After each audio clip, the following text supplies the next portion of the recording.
তো hello guys, তোমরা সবাই কেমন আছো? আমার চ্যানেল এবং পেজের পক্ষ থেকে তোমাদের সবাইকে স্বাগত। আজকে আমি নিয়ে এসেছি একটা কাতল মাছের একটা শক্ত রেসিপি নিয়ে। এটা হচ্ছে রেস্টুরেন্ট স্টাইল। তো দেখতে থাকো ভিডিওটা শেষ পর্যন্ত। আশা রাখছি তোমাদের কাছে ভিডিওটা ভালোই লাগবে। Guys, good afternoon. তোমরা সবাই কে কোথায় আছো, কেমন আছো কমেন্ট করে জানিও। আমি ভালোই আছি। তো আজকে রান্না হচ্ছে কাতল মাছ, তাও আবার দই দিয়ে, সঙ্গে টমেটো পেস্ট। তো এভাবে করে তোমরা কারা কারা খেতে পছন্দ করো অবশ্যই একটু কমেন্টে জানিও। তো সবার প্রথমে বলবো, কাতল মাছ খেতে কারা কারা পছন্দ করো। এই দুটো হচ্ছে, আর এই তিনটে হচ্ছে কাতলের পেটি কিন্তু, আর দুটো হচ্ছে গাদা। তো গাদা আর পেটি মিলিয়ে রান্না করছি। তোমরা কারা কারা খেতে পছন্দ করো একটু কমেন্ট করো, কমেন্ট করে জানাও। তেল গরম হয়ে গেছে, তো ঢেলে দিয়েছি কিন্তু।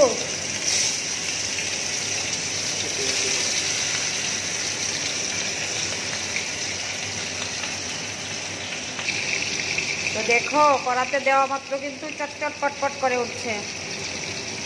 আর আমার মনে হচ্ছে কাতল মাছ কিন্তু মোটামুটি সবারই ফেভারিট। তবে আবার কি বলবো, নাও হতে পারে। কেননা এরকমও মানুষ আমি দেখেছি যারা কিনা ইলিশ মাছের গন্ধই শুকতে পারে না, মনে হয় যেন শুটকি।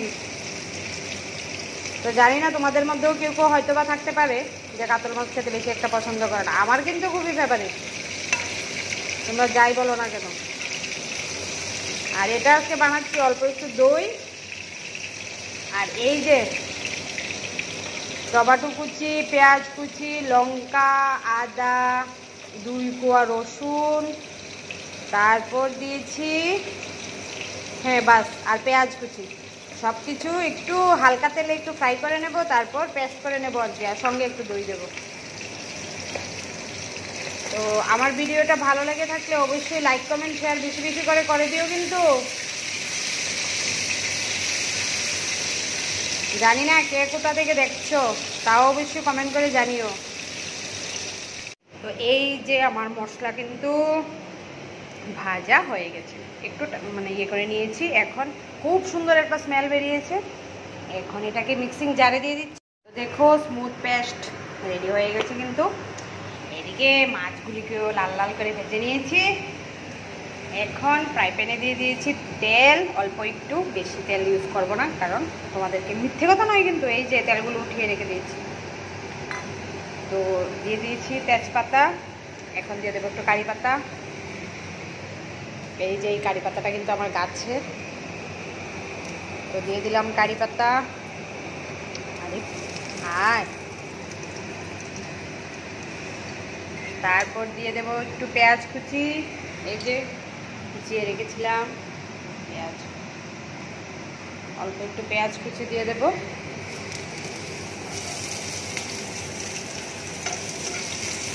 তোমাদের কার কার ঘরে কি কি আজকের মেনুতে রয়েছে অবশ্যই আমাকে জানাবে। কাল ছিল আমার গুরুবার, তো নিরামিষ খেতে হয়েছে। আর আজকে আমি কিছুই করব না, শুধুমাত্র কাতলের এই রেসিপিটাই আমি বানাবো, বা তার কিছু লাগবে না আমার। আর তোমরাও যারা খাওনি এভাবে করে বানিয়ে খেয়ে দেখবে। মানে ভাতের সঙ্গে এটা হলে, ভাত বা গরম গরম রুটির সঙ্গে আর কিছু লাগবে না আমার মনে হচ্ছে আর কি। যাদের ওই ইলিশ মাছের মতো মানে এরকম না যে কাতল মাছের গন্ধ শুকলে হয়তো বা শুটকি মাছের গন্ধ লাগে, আর যারা খেতে ভালোবাসে তাদের জন্য আর কি। এখন আমি তো আর এখান থেকে বলতে পারবো না কাদের ফেভারিট আর কাদের না। আর এই যে নিয়েছি কিন্তু টক দই, যেটা কিন্তু আমার ঘরে ঘরে বানানো। এই যে বাজার থেকে কেনা নয় কিন্তু, আমি বাজারে কেনা জিনিস কিছু কমই খাই। যাই হোক, এখন দিয়ে দিচ্ছি এই পেস্টটা। এর মধ্যে কিন্তু একটু মিষ্টি জিরে অ্যাড করেছিলাম, বলতে ভুলে গিয়েছিলাম। আর এটাকে 2 মিনিট মতো কষিয়ে তারপর ঢেলে দেব ফেটিয়ে রাখা টক দই। গন্ধটা কিন্তু দারুণ বেরিয়েছে। গন্ধটা তো আর তোমাদেরকে মোবাইলে পাঠাতে পারছি না।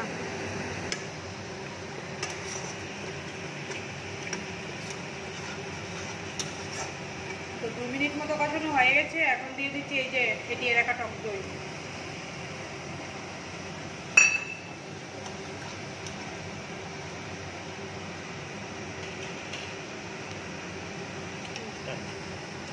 এক চিমটে হলুদের গুঁড়ো দিয়েছি, না দিলেও চলে, তারপরও আমি দিয়েছি, কেননা আমি ছোটবেলা থেকে শিখেছি হলুদ গুঁড়ো ছাড়া কোনো সবজি নাকি খেতে নেই। জানি না এখন তোমাদের কি নিয়ম আছে না আছে। আর এই যে স্বাদ মতো নুন দিয়ে দিচ্ছি।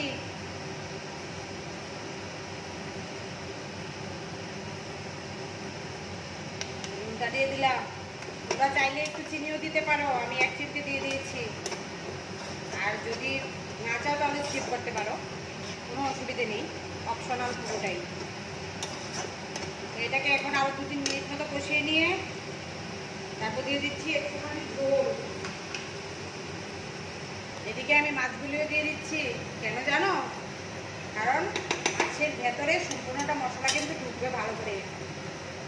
গাদা পেটি সব দিয়ে দিচ্ছি। আর আমার গ্যাসের স্টিমটা কিন্তু একদমই লো, হয়তো বা পুড়ে যাবে।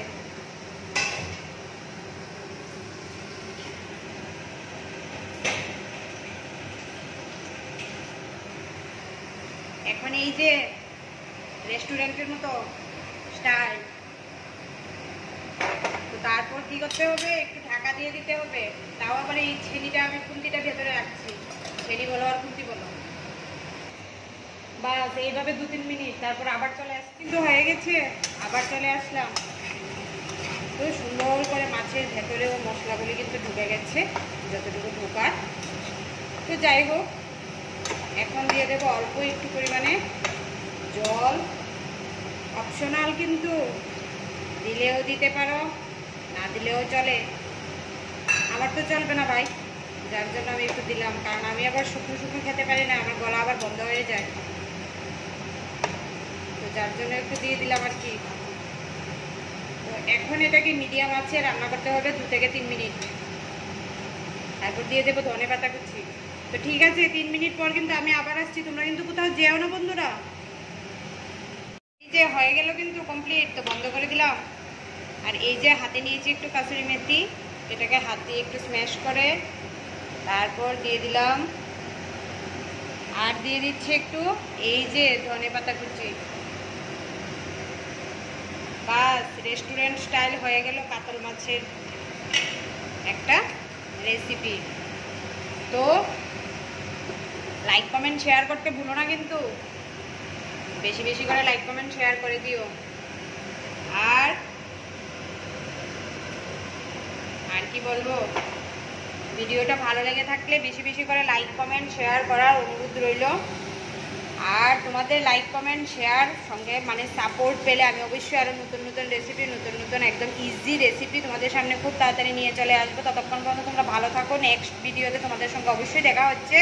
তো তোমরা ভালো থাকবে, সুস্থ থাকবে ততক্ষণ পর্যন্ত, আর সাবধানে থাকবে। আর আমার ভিডিওতে কিন্তু বেশি বেশি করে লাইক কমেন্ট শেয়ার করার অনুরোধ রইল। তো এই যে এখন নামিয়ে নিচ্ছি কিন্তু। Start start.